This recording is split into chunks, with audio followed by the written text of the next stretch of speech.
avocat en droit social. Avant d'être avocate, j'étais salariée d'entreprise en ressources humaines. Donc, ce n'est pas forcément une reconversion d'être passé RH à avocat en droit social. Ceci étant, à un moment donné, il y a bien eu la question de se poser, de quitter l'entreprise en bons termes. Et c'est de ça dont on parle. Hein. Quitter l'entreprise en bons termes, droits et contraintes.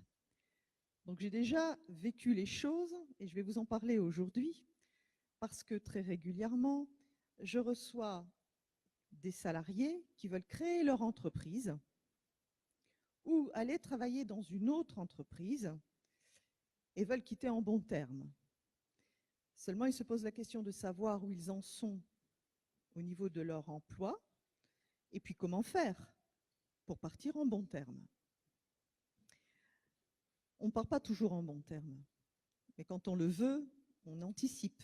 Donc déjà, vous devez comprendre que c'est une question que vous devez vous poser longtemps, bien 6 mois, 9 mois, voire 12 mois avant de passer à l'action. J'ai la rigueur de l'avocat, donc ce que je vais vous expliquer, il y aura aussi de la rigueur. Seulement, la relation de travail, on ne peut pas tout savoir d'avance. Et là, c'est le paramètre qui pose problème. Savoir comment l'employeur va accueillir votre demande de quitter l'entreprise et faire en sorte que vous l'obteniez en bons termes. Bon. Le droit offre différents moyens, pas spécialement nouveaux. Vous avez par exemple la démission. Démissionner, c'est une question qui est difficile à se poser, surtout si vous êtes salarié avec une grande ancienneté au sein de l'entreprise. En France, quand on a une grande ancienneté en entreprise, on a des indemnités qui sont rattachées à ça. Du coup, démissionner, on peut hésiter, parce qu'on renonce forcément à des sommes d'argent qui résultent de l'ancienneté. Ça, c'est une première question que vous serez amené à vous poser. Ensuite, on ne quitte pas l'entreprise en bons termes en mettant l'employeur devant le fait accompli. C'est-à-dire que quand bien même vous êtes amené à démissionner, il y a la question du préavis. Ce préavis se pose, bien sûr, surtout si vous avez une ancienneté conséquente dans l'entreprise, en fonction de votre convention collective également. Donc ça ne se fait pas n'importe comment. On ne part pas normalement sans accomplir un préavis minimal en fonction des circonstances. Ce que je vous explique, ne faites pas de copier-coller systématique, on est bien d'accord, ce sont des grandes lignes, puisque dans mon cabinet, quand je reçois des salariés qui veulent devenir employeurs ou changer d'emploi, c'est une analyse au cas par cas. Mais là, c'est quand même de grandes lignes pour que vous compreniez que pour partir en bons termes, vous avez des droits, mais aussi des contraintes. Donc ça, c'est le cas en cas de démission. C'est possible, mais il faut s'organiser avant. Il y a d'autres moyens. Alors les moyens qui sont typiquement contentieux, là pour le coup, c'est ce qu'on appelle la prise d'acte de la rupture ou la résiliation judiciaire du contrat de travail. Quand vous êtes dans ce genre de moyens pour rompre, on n'est pas sur du bon terme, on est sur du contentieux avec ces deux moyens-là. Mais pourquoi je vous en parle? Parce que notamment la prise d'acte, vous coupez de manière immédiate le contrat de travail qui vous lie à l'employeur. Mais c'est tellement immédiat qu'il y a forcément un esprit contentieux. Donc là, pour le coup, vous ne quittez pas l'entreprise en bons termes. Ça, c'est un point important. J'en viens à un autre moyen, la rupture conventionnelle.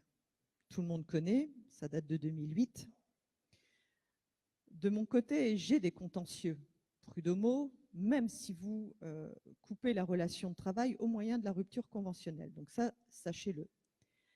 Mais c'est vrai que pour quitter en bons termes, la rupture conventionnelle est quand même un outil propice. Pourquoi?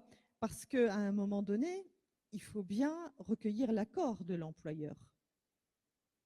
Conventionnel, ça veut dire que les deux parties sont d'accord à un moment donné pour rompre. Du coup, c'est vrai que vous êtes davantage sur le chemin de quitter en bons termes au moyen de la rupture conventionnelle. Après, il y a les modalités pour la mettre en œuvre, il il y a les problématiques d'indemnité de fin de contrat. Ça, on rentre davantage dans des sujets beaucoup plus juridiques. Mais là, aujourd'hui, sur le moyen, la rupture conventionnelle, a priori, pourquoi pas? Ceci étant, ça ne se fait pas avec tous les employeurs et ça ne se fait pas avec tous les salariés. Donc, il faut quand même avoir des précautions en utilisant cet outil-là. Et puis, vous avez le bon vieux moyen qui est le licenciement. Alors, c'est vrai que pour la petite histoire, la rupture conventionnelle, puisqu'il y a un accord entre l'employeur et le salarié, c'est venu mettre un petit peu un coup d'arrêt à des licenciements organisés. Je vous dis ça parce que j'ai pas mal d'ancienneté, ça fait 28 ans que je suis en droit du travail et en protection sociale. 15 ans d'entreprise, 13 ans maintenant je suis avocat à mon compte. Avant de connaître la rupture conventionnelle, puisque ça existe depuis 2008, c'est vrai que le salarié qui n'en pouvait plus, qui voulait quitter l'entreprise, on s'organisait avec l'employeur pour sortir en bon terme. Il n'y avait pas d'autre moyen en réalité. Aujourd'hui, quand on en est sur un licenciement, et vous pouvez très bien faire l'objet d'un licenciement, pour faute par exemple, pour insuffisance professionnelle, la façon de rebondir sur du bon terme, c'est-à-dire quitter sans se fâcher quelque part, il y a la transaction qui vient après la rupture, qui vient aménager les conditions du licenciement. Et donc là, pour le coup, vous pouvez aménager un bon relationnel, entre guillemets, puisqu'il y a eu quand même le licenciement avant. Mais c'est quand même un outil qui permet de rattraper le coup, si vous permettez, pour quitter en bon terme. Dans tous les cas que je vous ai exposés, de manière très succincte, on est bien d'accord, il y a bien une démarche que vous allez devoir faire, de toute façon, quand vous décidez de quitter pour créer votre société, parce que moi j'ai pas mal de clients employeurs qui étaient salariés.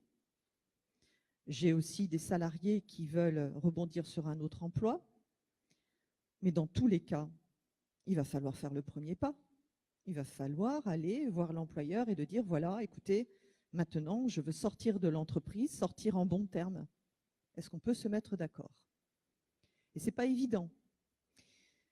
Donc ça, c'est une première démarche, une première question à vous poser. Et la deuxième, tout de suite après, c'est de prendre la bonne décision pour vous. La bonne décision de manière assez immédiate, qui va être de gérer tout de suite la rupture, mais surtout, plus loin, à court et moyen terme. Parce que si vous voulez créer votre société, et là j'en ai des employeurs, quitter en bon terme, ça veut dire que dans le milieu des affaires, le monde est petit, c'est quand même toujours intéressant à un moment donné de savoir que on est parti en bon terme. C'est beaucoup plus facile pour continuer à travailler. Et si vous voulez être salarié dans une autre entreprise, parfois c'est bien aussi. Mais être en bon terme, c'est pas facile. Je plaide des dossiers prud'homaux où avec la meilleure volonté du monde, parfois on n'y arrive pas. Donc ça, c'est une autre vision des choses.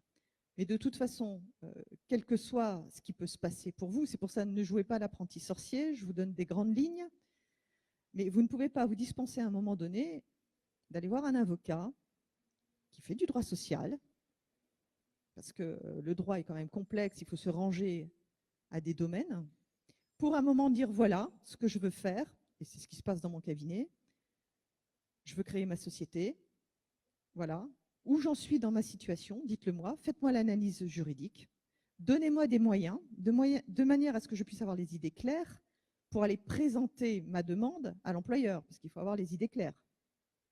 Et puis surtout, dites-moi quelle est la décision que je pourrais prendre à un moment donné qui soit bonne pour moi. Et ça, à un moment, il faut en passer par là. J'ai notamment un exemple d'un monsieur qui a 32 ans. Alors, on peut parler des messieurs, même si nous sommes sur un salon réservé aux femmes. Toute expérience, n'est-ce pas, est utile. Puis après, je vous parlerai d'une dame. Il vient me voir, 32 ans d'expérience, tout allait bien dans l'entreprise, mais il était usé, il n'en pouvait plus, il voulait se reconvertir. On est bien sur cette actualité. Passer à autre chose. Ça fait écho à la personne qui était là juste avant moi, qui vous expliquait qu'on peut passer à autre chose. Problème, 32 ans, cadre, un service, quasiment 10 personnes. Il vient me voir, il me dit dans 3 semaines, je signe avec la banque, j'achète une société. Dans 3 semaines, il faut que je sois sorti, même bien avant. Déjà, il aurait dû venir me voir au moins 6 mois avant. Mais rien n'est parfait. Il faut que je gère les choses comme elles sont. Mais sachez-le, anticipez. Je dis 3 semaines, c'est court. Si vous démissionnez, vous allez planter votre employeur. Vous ne pouvez pas faire ça, surtout si vous voulez quitter en bons termes, après 32 ans de bons et loyaux services. Il était venu accompagné d'une personne qui faisait du dialogue, de la communication, parce que son idée, c'était de travailler la façon dont il allait présenter les choses à l'employeur. Par contre, dans mon bureau, de manière strictement confidentielle, il s'est bien rendu compte qu'il a oublié le contenu. C'est bien de regarder la forme, il faut. Il avait raison, il n'avait pas le contenu. Et là, il a compris que s'il plantait son employeur, c'est lui qui se retrouvait redevable vis-à-vis, et financièrement, vis-à-vis de son employeur. Donc, on a aménagé les choses. Bien tombé, la signature a été repoussée. Ça nous a permis, alors moi je me suis adaptée tout de suite, de manière à gérer au mieux pour lui. Et je l'ai revu quelque temps après, avec un sourire magnifique. Ce monsieur est heureux, il s'est reconverti, il est à la tête de sa société, il embauche, il recourt à mes services, parce qu'il embauche. Mais ça s'est bien fait. Par contre, la contrainte, c'est qu'il a dû lâcher des indemnités. Parce qu'à un moment donné, c'est donnant-donnant.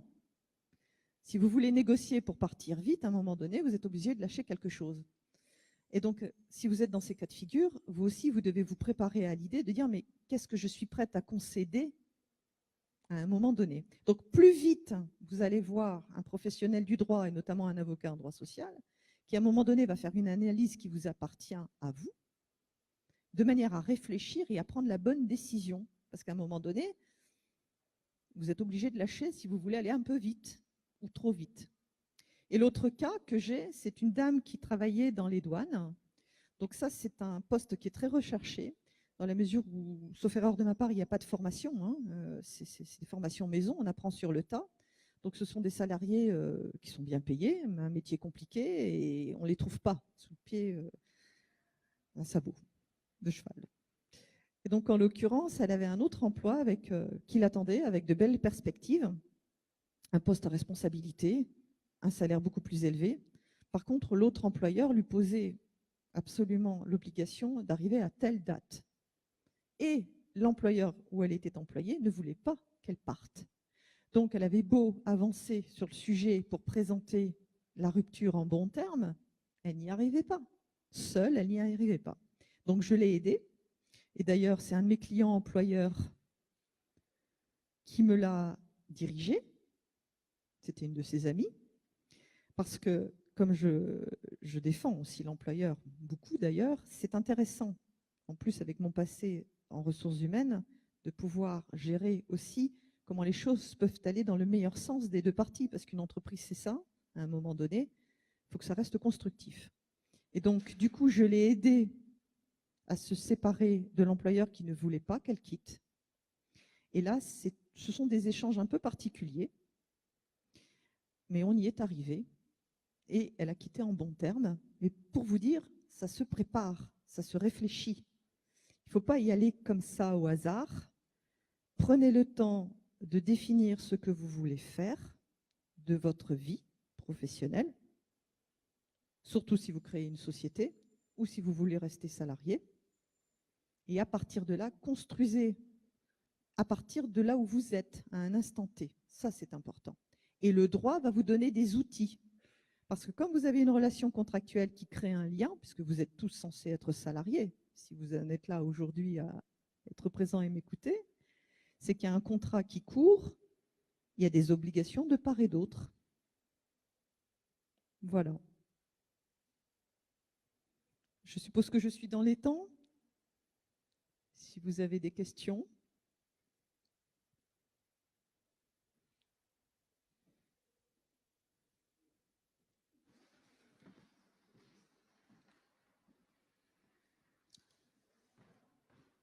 Je vais peut-être juste ajouter quelque chose, s'il n'y a pas tout de suite, à moins qu'il y ait une question. Mais dans la plupart des dossiers, les problématiques qui se posent, c'est les concurrences déloyales, les clauses de concurrence déloyale et les problématiques de risque de déloyauté. Hein. C'est quoi? Surtout parce que j'en ai plusieurs, moi. C'est quoi? Qu'est-ce que c'est? Qu'est-ce que c'est, les risques de déloyauté? Alors, dans les contrats de travail, quand vous avez une clause de non-concurrence, déjà, vous pouvez pas faire ce que vous voulez. Déjà, il faut voir ce qui est écrit dans votre contrat. Mais par exemple, j'ai le cas d'un monsieur, non, c'est une dame, qui, je peux essayer de prendre que des dames, hein, qui, elle, a une activité avec un employeur, ça marche très très bien, elle est commerciale, mais ça marche tellement bien qu'elle décide de se mettre à son compte et de créer sa propre société. Elle sait déjà qui est embauché. Mais le problème, c'est qu'elle est sur une activité concurrente. Et là, c'est un souci. Parce qu'elle veut créer sa propre société, devenir employeur. Elle a déjà des salariés à embaucher, seulement elle est sur une activité qui risque bien d'être concurrente directement à celle qu'elle a aujourd'hui en qualité de salarié. Et ça, c'est des problèmes qu'il faut regarder, qu'il faut anticiper. Ma question, c'était, c'est pas évident d'effectuer une rupture conventionnelle avec un employeur parce que ça coûte cher à l'entreprise et l'employeur a tendance à dire non. Un certain nombre de salariés quand ils sont là depuis longtemps, quand ils ont de l'ancienneté. Et quel recours on a en fait par rapport à ça? Alors, je ne vais pas faire de consultation juridique confidentielle, mais je vais quand même vous guider. C'est vrai qu'en 2008, quand on a eu cet outil de rupture conventionnelle, on a cru que tout serait facile et que forcément, les employeurs diraient oui, les salariés diraient oui. Or, non. Vous avez de plus en plus d'employeurs qui n'acceptent plus comme ça la rupture conventionnelle. Hein, j'en ai dans mes dossiers. Après, ça a été un petit peu forcé parce que l'inspection du travail est venue regarder de plus près les employeurs qui pouvaient éventuellement un peu trop rompre au moyen de la rupture conventionnelle. Donc c'est vrai que les employeurs se sont méfiés de l'inspection du travail à ce niveau-là. Donc moi, dans mes dossiers employeurs, je vous l'ai dit, c'est quand même quelque chose que l'on utilise, mais avec parcimonie.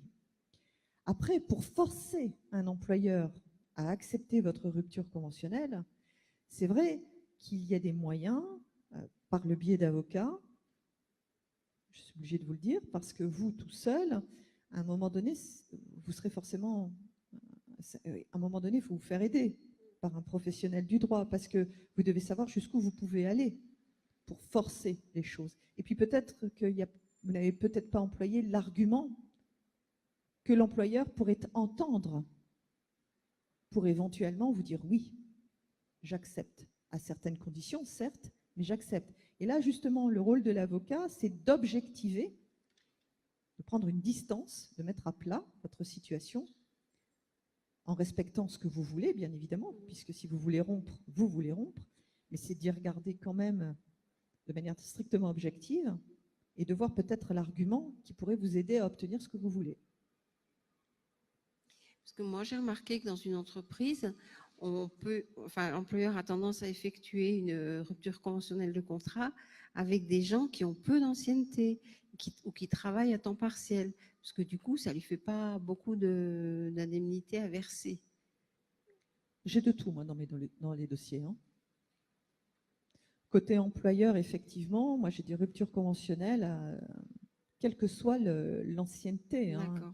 Ce qui est intéressant dans ce que j'ai moi au sein de mon cabinet, c'est que comme j'interviens beaucoup pour les employeurs, c'est une vision intéressante quand on se place côté salarié. Puis je vous dis, aujourd'hui, il n'y a pas une vérité. Moi, j'ai beaucoup de salariés qui sont devenus employeurs et qui eux-mêmes maintenant ont des emplois, enfin ont des salariés.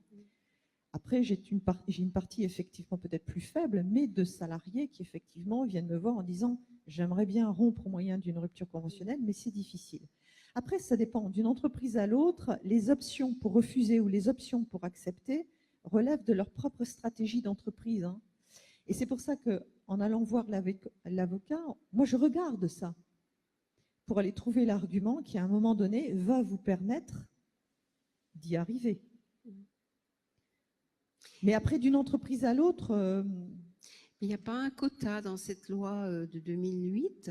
Il n'y a pas un quota, il n'y a pas un nombre, il n'y a pas un plafond par rapport au nombre de ruptures conventionnelles, ou enfin je sais pas. Non, c'est pas comme ça c'est pas sous ce prisme-là que les choses sont abordées.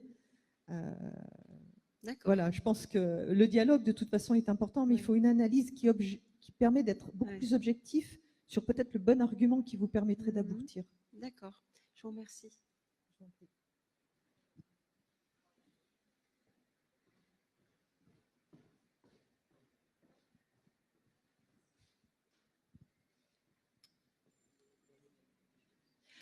Il y a une loi qui est passée cet été, en août. Je ne sais pas exactement comment elle s'appelle. Hein. Je crois que c'est la loi sur la reconversion professionnelle. Il y a eu une parution au journal officiel le 6 août, je crois. Et c'est une loi qui vise à, justement, le gouvernement Macron avait mis en place pour faciliter le licenciement à certaines conditions. Je crois qu'il faut avoir été en CDI pendant 7 ans, avoir un projet derrière.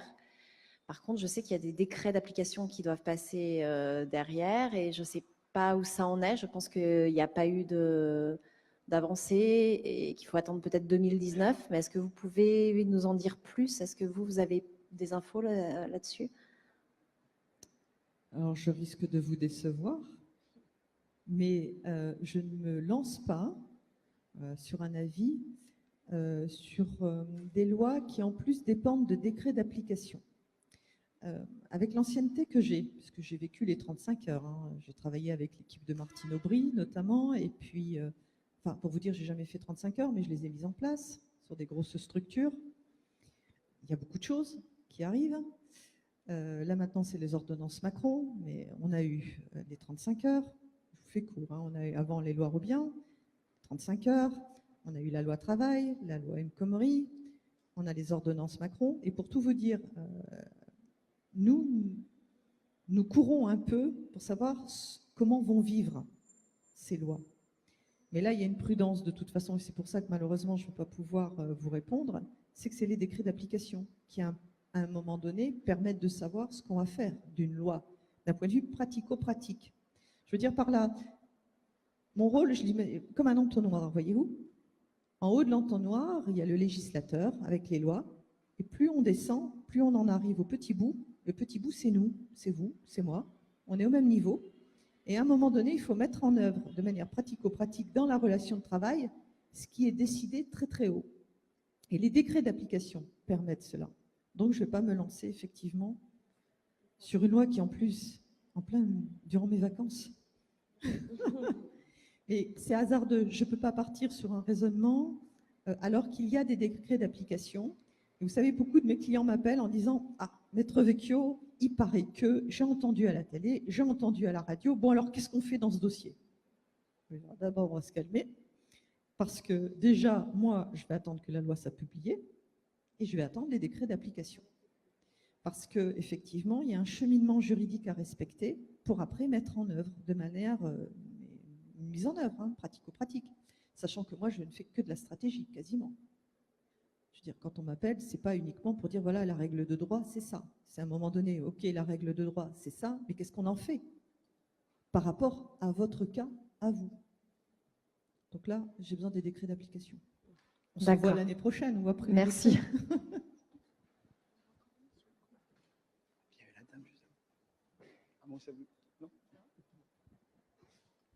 Bonjour, je voudrais savoir ce qui se passe, quel recours on a lorsque on n'est pas d'accord sur le montant des indemnités. Quand l'entreprise nous propose, par exemple, juste ce que préconise l'accord cadre, est-ce qu'on a une marge de négociation ou bien est-ce qu'on s'en va comme ça? Alors, je pense que la marge de négociation, on l'a, mais ça dépend des interlocuteurs. Vous êtes sur un terrain de tennis, vous lancez la balle. Si l'autre en face ne vous la renvoie pas, vous ne jouerez jamais au tennis à deux. Hein. La relation de travail, c'est ça. C'est comme ça que je la conçois.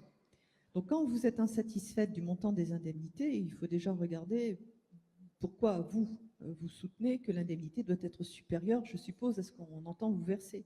Donc déjà, il faut comprendre ce qui se passe. C'est déjà la première des choses. Moi, je commence toujours par analyser le dossier pour savoir si ce que vous pensez est juste ou pas. Parce que peut-être que vous-même, vous vous trompez. Par contre, s'il s'avère que vous avez raison, là, on a l'argumentation pour aller démontrer. Et là, pour négocier ou pour essayer de faire entendre raison, on est quand même déjà sur un discours structuré. Donc, vous ne pouvez pas vous dispenser de l'analyse du pourquoi vous considérez que vous devriez avoir une indemnité supérieure. Et puis, il faut aller jusqu'au bout. Il ne faut pas rester avec cette idée sans savoir si vous avez raison ou tort.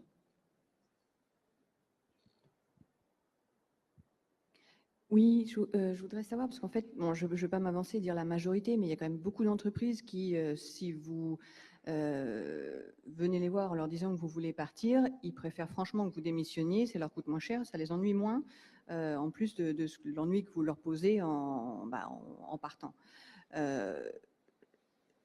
Au niveau des coûts, est-ce qu'il n'y aurait pas une sorte de discrimination? Parce que s'il faut qu'on passe par un avocat, c'est évident que on va dire la part des coûts de l'avocat ou du conseiller qui va nous appuyer pour essayer d'obtenir une rupture conventionnelle, elle est beaucoup moindre dans un salaire de cadre que quelqu'un qui est au SMIC, pour prendre deux extrêmes. Et est-ce que du coup, ça ferait comme une discrimination, parce que quelqu'un qui est au SMIC, s'il faut qu'il prenne un avocat, combien ça va lui coûter? Il se demande combien ça va lui coûter pour obtenir une indemnité. Parce qu'en fait, la différence entre une démission et une rupture conventionnelle, c'est que vous allez avoir un petit peu d'indemnité et surtout le droit de vous inscrire au chômage. Alors, est-ce que ce n'est pas un peu un frein, du coup, pour les salaires les plus bas?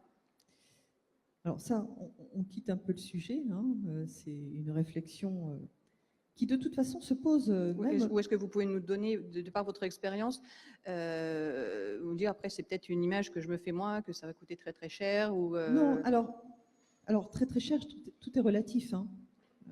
Et j'ai envie de vous dire, aujourd'hui, et vous le savez bien, tout se paye. Hein.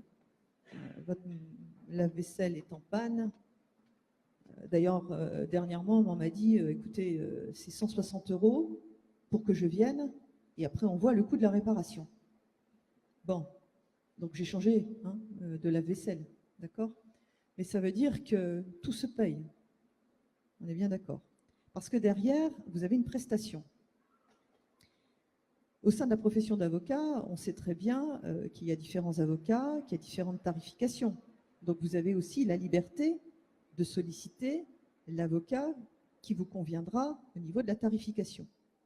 Donc ça, c'est déjà une liberté de choix qui vous appartient. Parce que le prix, effectivement, ça compte. Donc ça, vous avez cette liberté, vous choisissez l'avocat que vous voulez. Par contre, si j'attire votre attention sur l'intérêt de recourir à une analyse faite par un professionnel du droit, et c'est l'avocat, c'est qu'à un moment donné, vous aurez une connaissance véritablement, moi c'est ce que je pratique dans mon cabinet, quand on vient me voir, la personne ressort avec une analyse qui finalement va lui faire gagner du temps et lui faire gagner de l'argent.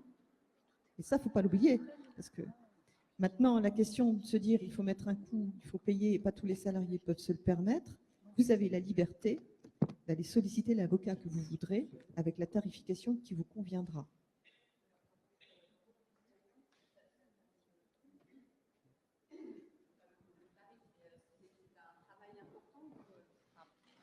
Excusez-moi.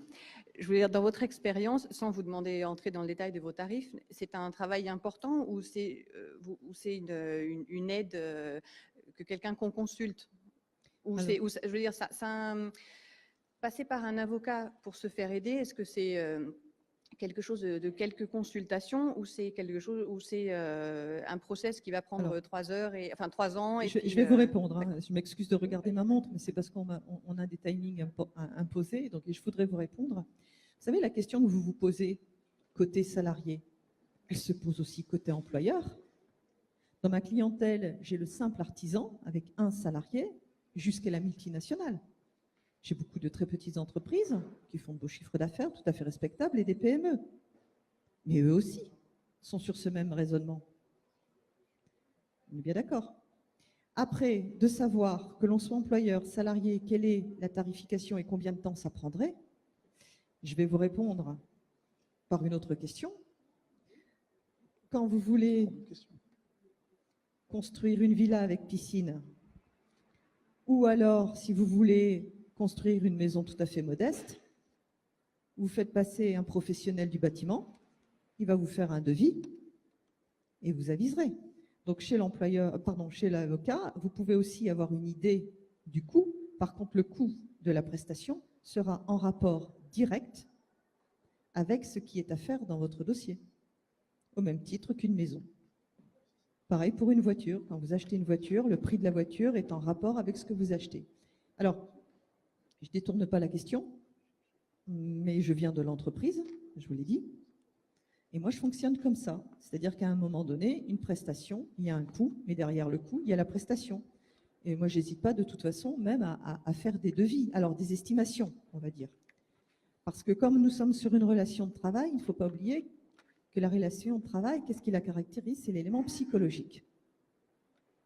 Donc d'un dossier à l'autre, on peut partir sur une stratégie où on considère que c'est celle-là qui va primer, et puis il peut y avoir un élément qui va survenir. C'est vous, madame, qui parliez de la rupture conventionnelle. Si vous venez me voir pour la rupture conventionnelle et que puis on est sur la difficulté de l'obtenir vis-à-vis de l'employeur, et puis soudainement l'employeur il vous dit oui. C'est un élément quand même déterminant qui va venir reconsidérer ce sur quoi nous étions. Donc ça, il ne faut jamais oublier ça, qu'à un moment donné, les prestations sont en rapport direct avec la sollicitation et votre dossier. J'espère avoir répondu, parce que vous voyez, quitter en bon terme, on peut y arriver. Hein. Merci.